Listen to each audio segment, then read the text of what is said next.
Et salut à toutes et à tous, j'espère que vous allez bien. Aujourd'hui on se retrouve pour une nouvelle vidéo de réparation. Aujourd'hui on va s'attarder sur une Nintendo DS Lite. Alors cette Nintendo DS Lite, elle vient pas de n'importe où.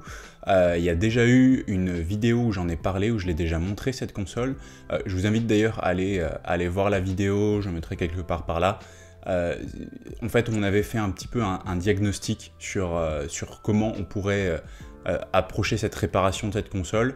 Donc c'était une vidéo un peu pour remplir quoi, hein, entre guillemets, même si je trouvais que c'était intéressant, mais là en fait du coup on va vraiment faire la réparation aujourd'hui et essayer de la refaire marcher.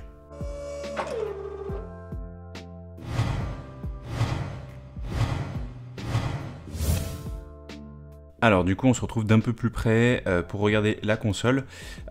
Pour ceux qui se souviennent, en fait la console juste ne s'allume plus. Donc vous voyez, si j'actionne le bouton marche arrêt, il se passe rien du tout. L'écran reste complètement... Enfin en fait il n'y a même pas d'alimentation en fait, il se passe rien. Et donc pour bien montrer qu'en fait ça c'est pas un souci de batterie, on va regarder la batterie directement. Et pour cette vidéo on aura besoin de deux types de tournevis, donc du cruciforme ici, et on a également besoin de tri-wing.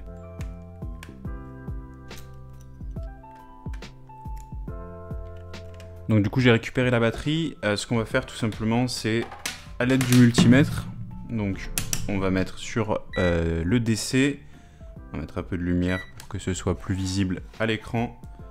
On va prendre donc le négatif et le positif, et donc on voit qu'on a 3,8 volts environ, alors que c'est une batterie normalement de 3,7, donc elle est très bien chargée, il n'y a aucun problème. Donc c'est pas du tout à cause de la batterie. Donc on va désosser un peu plus la console et procéder à la réparation.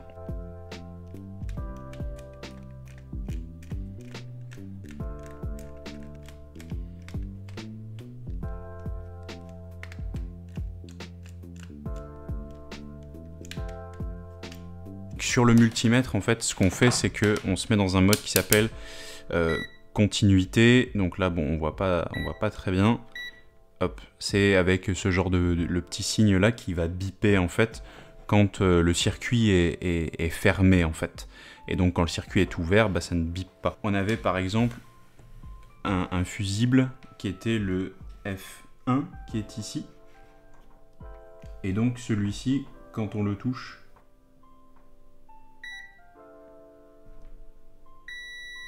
voilà, là ça bip. Ça veut dire que c'est bon.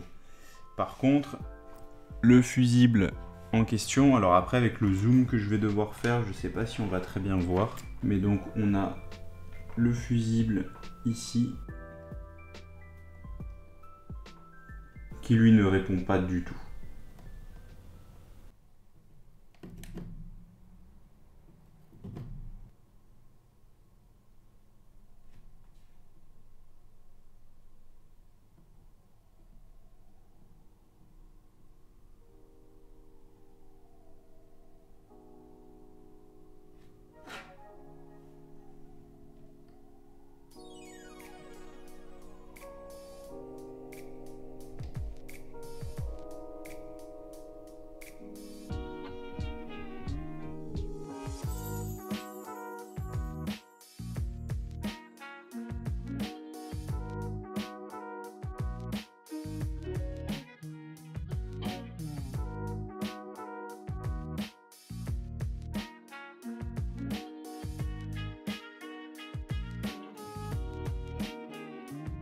Bon, j'ai réussi à le retirer, c'était pas une mince affaire. Avec le fer à souder classique, ça ne marchait pas. Heureusement que j'avais avec moi, en fait, c'est ça. Alors, c'est genre une pince chauffante, et en gros, on peut attraper. Sauf qu'il y a le connecteur de la batterie en plastique qui était là. Il faut éviter de le toucher, évidemment, parce que le plastique à haute chaleur, ça fond. Donc, c'était vraiment compliqué. J'ai dû rajouter un peu de soudure, du flux. Enfin, voilà, suffisamment pour que je puisse faire ce qu'il fallait ici et pouvoir le retirer, parce que c'est vraiment minuscule pour bien vous rendre compte, voilà les composants de remplacement.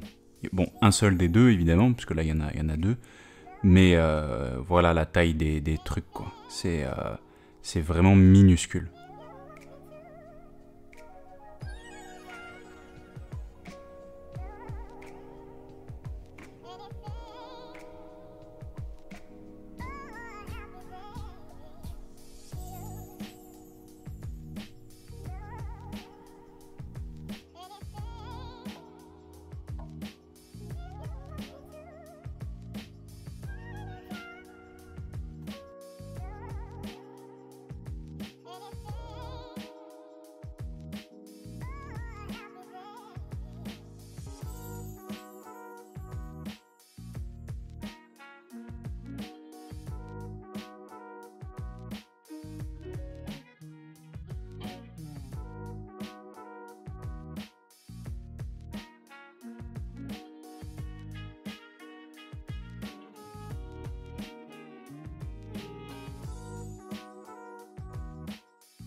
Vous avez sûrement entendu le bip, ça veut dire que le fusible est bon. Après, est-ce qu'il a bien été relié à la carte mère parce que c'était une vraie galère? On va voir ça tout de suite, parce qu'on va juste remonter rapidement et puis voir ce que ça donne.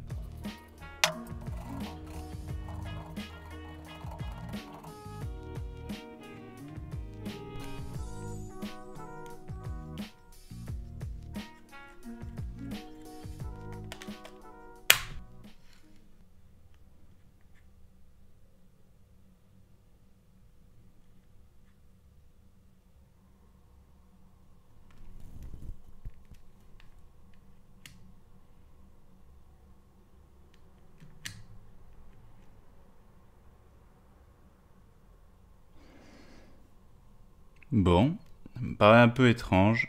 Bon, contrairement à avant, la console s'allume, fait une petite lumière, mais ça s'arrête là.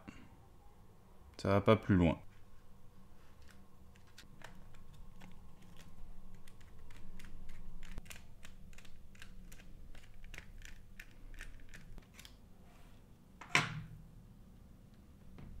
Bon, après les résultats qu'on avait eus, j'ai fait un peu hors caméra. Ben là, ce que j'ai fait tout simplement, c'est j'ai juste remplacé le fusible F1 en plus du F2.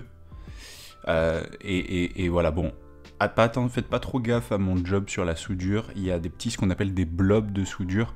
Ça veut dire qu'il y en a un peu trop. Là, c'est pas très grave parce que les composants sont pas hyper proches les uns des autres.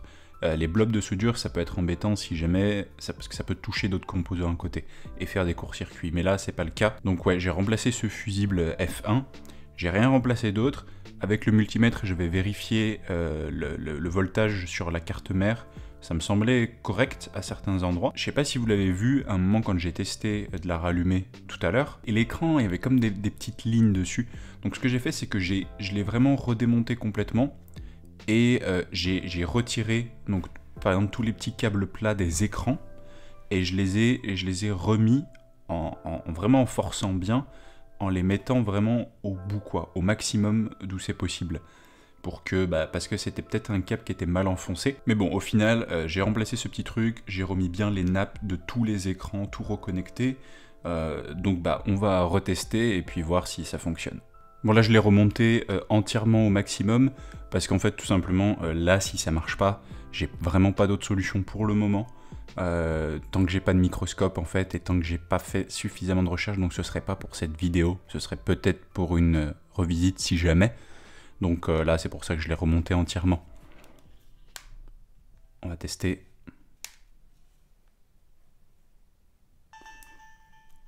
Yes! Oh yes, trop cool.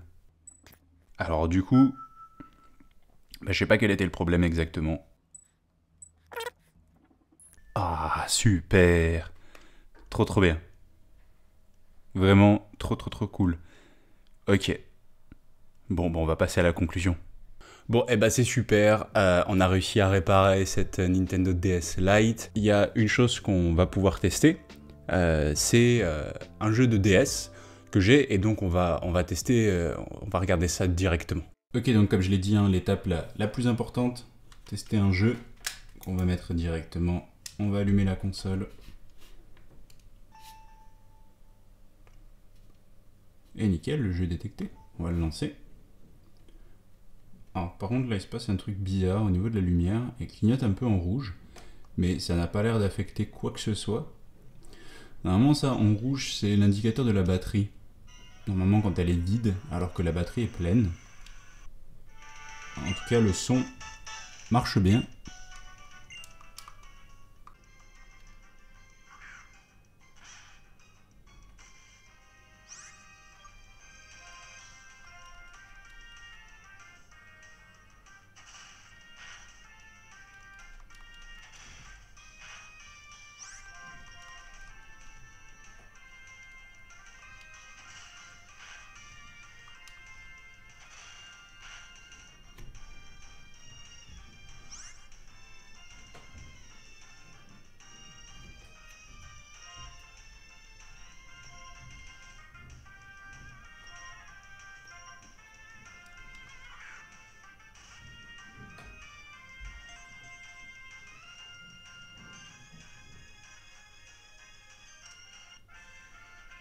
Bon, vous avez pu voir, c'est super cool, le jeu fonctionne très bien, il n'y a aucun problème. Si jamais vous voulez une vidéo où je fais le nettoyage, parce qu'il y aura le démontage du coup de la console, dites-le moi dans les commentaires, je filmerai ça, mais sinon c'est prévu que ce soit hors caméra. Bon, de toute façon, s'il y a du neuf sur cette console, je vous en parlerai, enfin du neuf, du positif ou du négatif, j'en parlerai sûrement sur mon Instagram, et puis après, voilà, c'est... super vidéo, je trouve, je suis bien content d'avoir réussi ça. C'était quand même vraiment dur, hein. La micro-soudure, c'est une compétence qui est difficile à avoir, à acquérir. En fait, il faut surtout le bon matériel. En l'occurrence, là, le microscope m'a beaucoup manqué. C'est très difficile de le faire à l'œil nu. Limite, ça fait presque un peu mal à la tête parce qu'on essaye vraiment de forcer à visualiser un objet qui est tout petit. Donc, il y avait quand même une certaine difficulté. Mais bon, c'était pas non plus insurmontable, j'ai réussi, donc je suis plutôt content de moi. Pour vous soutenir ça, n'hésitez pas à mettre un petit like, ça fait vraiment plaisir de voir que c'est soutenu. N'hésitez pas non plus, comme je vous ai dit, à commenter si vous voulez voir d'autres vidéos sur le sujet. Dites-moi aussi ce que vous en avez pensé. Aussi, abonnez-vous, comme ça au moins la chaîne monte et puis ça me motive pour faire les vidéos. Mettez la petite cloche pour ceux qui sont abonnés, n'hésitez pas à partager également. Comme j'ai dit, vous pouvez aller me suivre sur les réseaux sociaux comme Instagram par exemple. Voilà, moi sur ce, j'espère que vous aurez appris et retenu des choses. On se retrouve très vite pour une prochaine vidéo. Ciao!